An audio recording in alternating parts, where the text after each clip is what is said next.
Welcome back to GBN America, where I'm particularly pleased to be talking to Lauren Wright, who's going to talk to me about the hashtag Abandon Biden campaign, where US Muslims have pledged to ditch Biden in 2024 over his stance on the Israel-Gaza war and the more general issues surrounding next year's election. Lauren, thank you very much for joining me. What started this campaign? What incentivized people to get the hashtag Abandon Biden campaign going?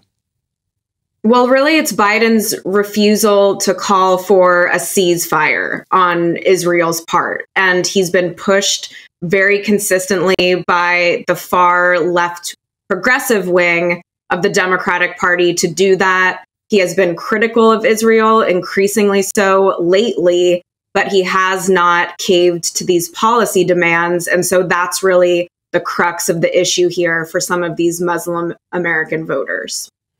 And tell me how strong a voting bloc the Muslim American voters are and what effect they may have in some of the key states. Well, that's a great question. There are about 1.5 million registered Muslim American voters. Their turnout rate is very high, above 70%, so about 1 million voters, give or take, in 2020. And they're pretty consistent supporters of the Democratic Party. However, it depends what you're comparing it to.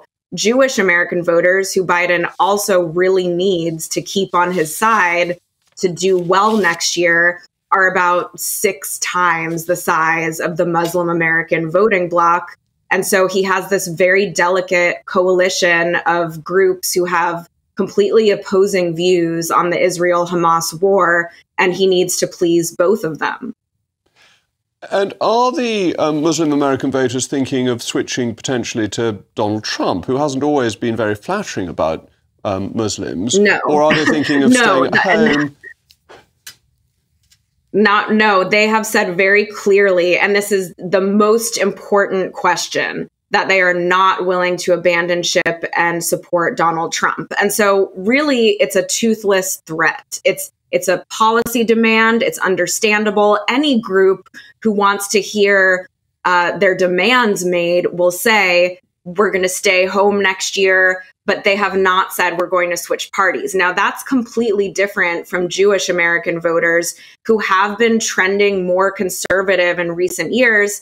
Still about 70% of them support Democrats consistently, but Republicans happen to be much closer to Jewish voters' ideal point on the issue of the war than Republicans are to the Muslim American ideal point on average. And, to just put an exclamation point on that, the Israel-Hamas war is a top issue for Jewish voters. 97% of them in surveys say they're paying very close attention. So the difficulty for Biden is quite stark, that he could manage to alienate the Jewish voting bloc, which would actively go to Donald Trump, go to the Republicans, whilst at the same time finding that the Muslim American vote had decided to stay at home. And that must be a big risk, particularly in the swing states. It's possible. However, Donald Trump really needs to shore up the Jewish vote, too. He has said recently, for instance, he thinks Israel has a PR problem that was insulting to a lot of Jewish American voters. He has said Hezbollah is very smart. Those types of comments probably need to be tamped down. And he also needs to be clearer in his support for Israel. However, on average, it is the Republican lawmakers who have been very consistent on this issue and have said Israel needs to defend itself no matter what it takes. You're not going to find that same clear opinion among Democratic lawmakers who are facing immense pressure from the left wing of their party.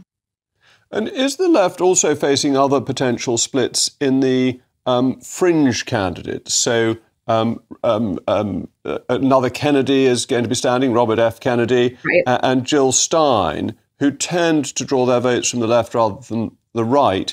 This must, again, be difficult for Biden because American elections tend to be quite close, don't they?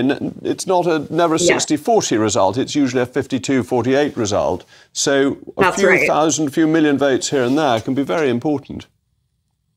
That's absolutely correct. And a third candidate that might throw his hat in the ring is Joe Manchin, who is a registered Democrat, but a conservative one, and has said he sees himself as sort of a middle of the road voice. But registered Democrat is registered Democrat. He caucused with Democrats for many years. And so that's potentially a third person to take votes away from Biden. So yes, all of these candidates are problematic for him, especially since there don't seem to be the types of challengers on the Republican side. And of course, Ross Perot, one remembers, knocking out George Bush Sr. all those years ago and letting Bill Clinton in. The third candidate can be a really crucial player in an American general election. It can be. Ross Perot, actually, surveys and exit polls show, took a lot of votes from both parties. And so it doesn't mean that Republicans shouldn't be worried about this. RFK certainly has some fans in the right wing, in particular of the Republican Party, on COVID policy, for instance. And so there's some mix of opinions regarding these candidates, but primarily, on average, yes, if you have people affiliated with the Democratic Party or the Progressive Party or the Green Party, that will take from Democrats.